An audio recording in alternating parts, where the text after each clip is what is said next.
Okay, welcome to my 1000 kilometers an hour review of Aragami Shadow Edition. Shadow Edition being the Aragami base game plus its DLC Nightfall. This will be spoiler free, of course, as usual, so let's just get into it. So what type of game is Aragami? Aragami is an indie stealth-based game. In each mission you move around from A to B, doing what you're supposed to do, taking advantage of the stealth mechanics presented to you. Each area is decently uniquely designed with a Japanese theme, and there is light and shadow mechanics that you have to take advantage of to basically stay hidden, as you do in stealth games. Along the way, you can either avoid or kill enemies that you find that come in limited variety, but there are some differences, and it kind of provides this puzzle-ish challenge on how to maneuver between the enemies and the light, and how to take advantage of your abilities and whatnot. You get a scoreboard that shows how you've performed in terms of time and various conditions for rewards, skin rewards.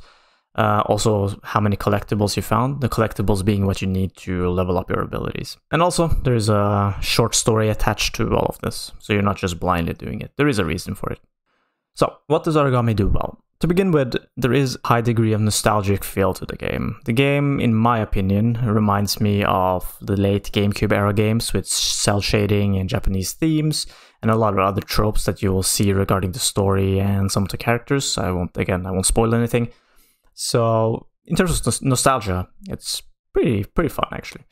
It's very pleasing to look at, the cel-shaded graphics. It's not like, wow, my mind is blown, but as a casual game, to look at the clean-cut lines and the nice, pure colors, very pleasant for the eyes. The game has a very clever UI, like absolutely very clever UI, and I hope more game devs they use this little trick that they use in this game. The trick being that everything you need to know about your resource management and your abilities is painted on your cape, so you can see it on your character, and as a result the rest of your screen is extremely clean. There is nothing on it that is disruptive. That, coupled with the clean cel shading, makes the game really clean to look at. There are moments of good music, but then again, it is a stealth game, so there is a stealth atmosphere, but there are some stages that has very good music that honestly I wish there was more of. The movement system, absolutely fantastic. The shadow leap, which is the mechanic used to move from shadow to shadow, really clean, really crisp, really good. There is a degree of replayability that caters to its niche player base of speedrunners and enthusiasts. At the end of each match, you get a scoreboard that allows you to track how you did and also impose personal challenges to yourself on how to do it better. There is also multiplayer. I didn't try it, so if you're buying this for co-op, you should do some more research on that. So what does Aragami do not so well? Gamers outside of the niche base that the game targets will find that the narrow scope and lack of content is disappointing. It has some weird mechanical bugs and glitches, which is kind of expected from an indie game, but it's still something that you have to consider because it can ruin a run. The game is repetitive and lacks variety, in my opinion.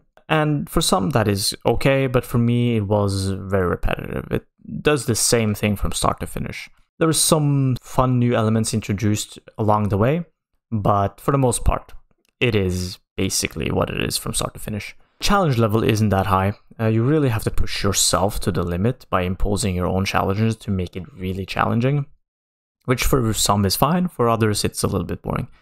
The DLC, however, does add more challenging stages to the game. However, it is less story-focused. The game is short. Straight up, it's very short.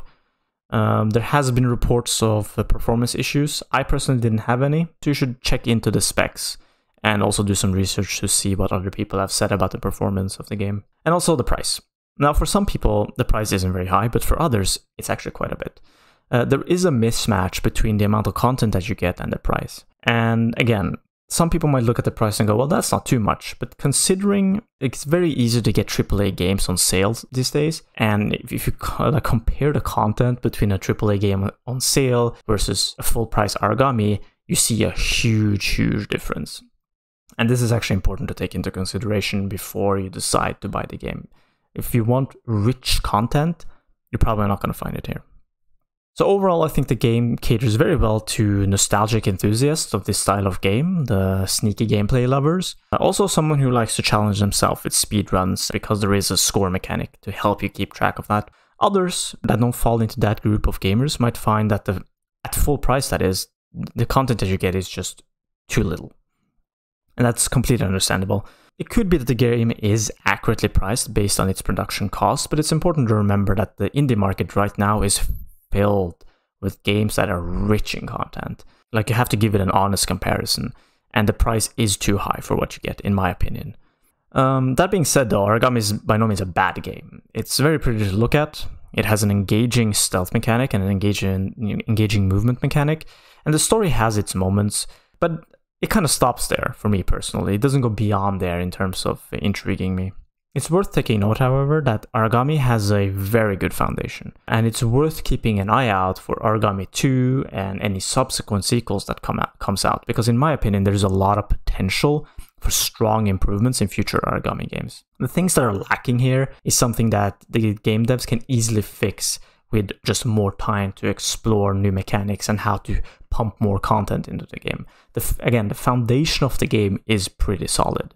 So based on all this, I cautiously recommend this to the niche players that fall within its target audience demographic, and generally suggest that you wait for a very decent sale if you're intrigued but unsure if you're gonna like the game. So yeah, that's my review of Aragami. Hope you liked it, and have a nice day. Bye!